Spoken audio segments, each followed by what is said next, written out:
길게 좀 빠져있는 게 있다 그러면은 보기에는 더 안쓰러운데 그게 보물이에요, 보물. 안녕하세요. 성형외과 전문의 최규진입니다. 원장님, 특허청에 등록된 듀얼 플랫 유방 거상 수술에 대한 관심이 굉장히 높은데요. 듀얼 플랫 유방 거상 수술은 어떤 분들에게 추천하는 수술 방법인가요? 듀얼 플랫 유방 거상 수술이라는 이름보다 사실 먼저 알려져 있는 거는 자가조직 보존 수술이라는 거죠. 지금 내 가슴의 상태가 볼륨이 커서 무거워서 힘든 건 아니고 오히려 좀 볼륨은 아쉬워서 이 아까운 볼륨은 최대한 가져가고 싶은데 처져 있고 모양이 안 예쁜 걸 거상으로 개선을 원하고자 하는 그런 수요가 굉장히 많거든요. 다시 한번 표현해 보면 커서 문제가 아니고 처진 것만 문제여서 그냥 이거를 브래지어 안에 다 이렇게 꾸겨 넣었을 때 그 볼륨은 그냥 괜찮은데 브래지어를 탁 풀었을 때 좀 약간 아쉽게 볼품이 없이 툭 떨어지면서 윗가슴 푹 꺼져 있고 길기만 한 그런 가슴을 개선시키는 목표를 가지고 우리가 수술할 때는 딱 적합한 방법입니다. 내 조직을 가능한 버리지 않고 최대한 모아서 내 유방 안의 공간에 모아 넣으면서 볼륨감을 살리고 내 유방의 모양을 예쁘게 끌어올리고 개선하는 그런 수술이 되겠습니다.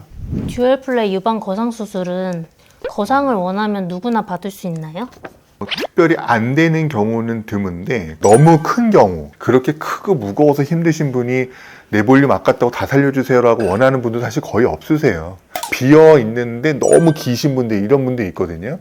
그런 분들도 썩 적합하진 않아요. 너무 길게 빠져 있지도 않고 그냥 적절히 길게 늘어져 있는데 좀 볼륨은 비어 보여서 윗가슴도 좀 휑해 보이고 본인이 스트레스였던 분들 그런 분들은 최대한 나는 볼륨이 지금부터 줄어드는 게 너무 안타까우니까 최대한 내 볼륨 끌어 모아서 가져가고 싶어 이런 분들은 웬만하면 다 할 수 있죠.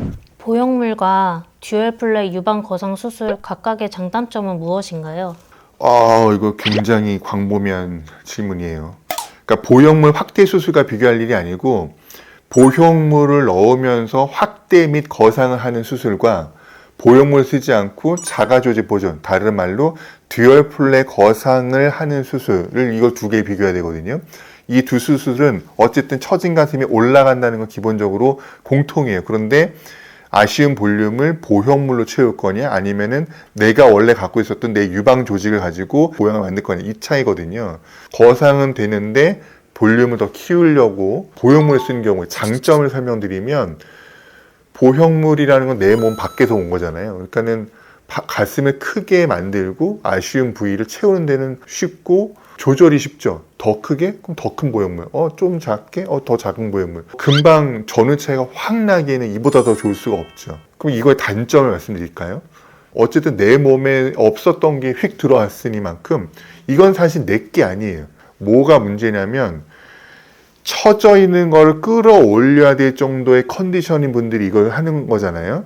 그러면 일단 유방 조직이 그렇게 좋은 컨디션이 아닌 거예요. 왜 그러냐면 유방 탄력이 없고 많이 늘어져 있고 이렇게 회복, 이렇게 다시 쪼여 늘리면 탁 돌아오는 그런 힘이 없는 피부로 이 유방을 만들었기 때문에 불필요한 조직을 떼어내고 작은 이제 남겨야 될 조직만 갖고 보형물을 감싸기 적합하게 모양을 잘 만들었다 치더라도 이 보형물을 감싸고 있는 조직은 이미 탄력이 하나도 없는 피부끼리 모아놓은 거예요. 그런 상태이기 때문에 처음에 굉장히 예쁜데 얼마나 오래 잘 유지가 될 거냐가 문제인 거죠. 그 보형물이 이 피부를 더 빨리 늘리거든요. 왜냐하면 이 보형물은 고정이 되어 있지 않아요. 고정이 될 수 없는 보형물만 이제는 우리는 쓸 수 있어요. 과거처럼 달라붙을 수 있는 텍스처 타입의 보형물은 여러 가지 문제 때문에 이제는 더 이상 쓸 수가 없어요. 구할 수도 없어요.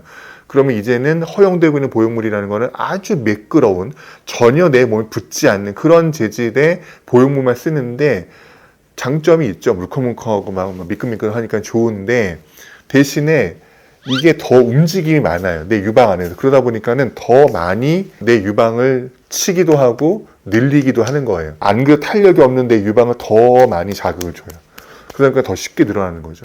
이런 위험성이 생길 수 있기 때문에 최소 6개월 이상은 보형물이 함부로 돌아다니지 말라고 아주 타이트한 브래지어를 벗지도 않겠다는 각오가 되어 있고 진짜 실천도 하셔야 돼요. 그래야지 우리가 원하는 그 공간만큼에서만 보형물이 돌면서 그 공간 안에 캡슐, 피막이라는 게 생기면서 공간을 형성하거든요.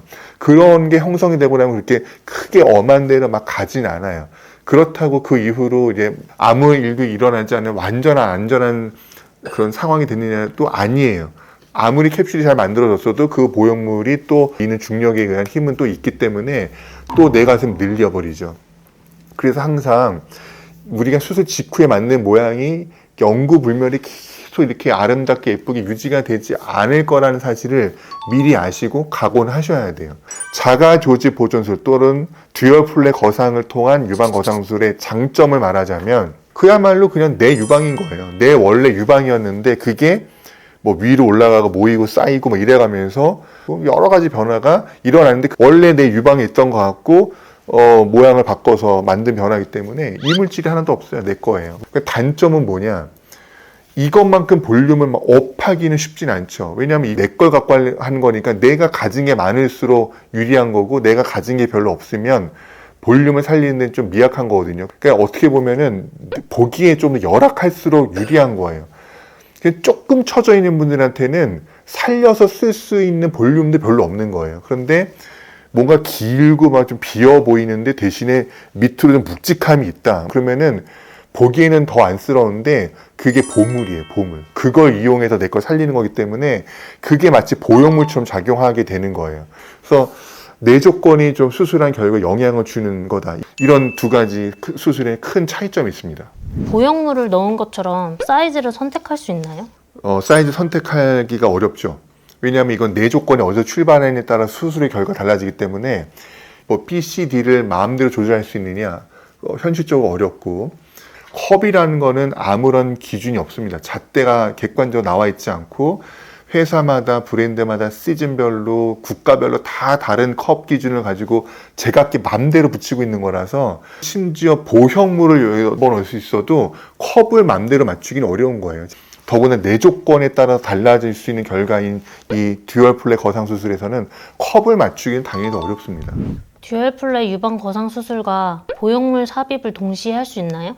기술적으로는 저는 머릿속에 그려지는데 어려운 일이고요. 듀얼 플랫 거상술이라는 게 보형물의 단점을 좀 버리고 내 것만 갖고 가고자 하는 그런 바람 때문에 또 만든 방법이잖아요. 근본 출발 자체가 보형물을 배제하고자 만든 방법이라서 이렇게까지 애쓰게 했는데 보형물 더 넣는다는 건 이제 좀 취지와 성격이 안 맞는 거예요. 두 가지를 양립하는 건 어렵다. 그리고 원래 취지도 맞지 않는다. 이렇게 기억해 주시면 좋을 것 같습니다. 자, 오늘은 요즘에 점점 더 많은 분들께서 관심을 갖고 계시는 듀얼 플랫 유방 거상술에 대해서 조금 더 자세히 말씀드리는 시간을 가져보았는데요. 좀 도움이 되셨을까요? 네. 여러분들이 궁금해하시는 그런 주제를 항상 저희 열심히 준비해서 여러분들에게 도움이 되는 그런 컨텐츠를 만들 수 있도록 항상 열심히 노력하겠습니다. 다음에 더 알찬 내용을 준비 잘해서 다시 찾아뵙도록 하겠습니다. 감사합니다.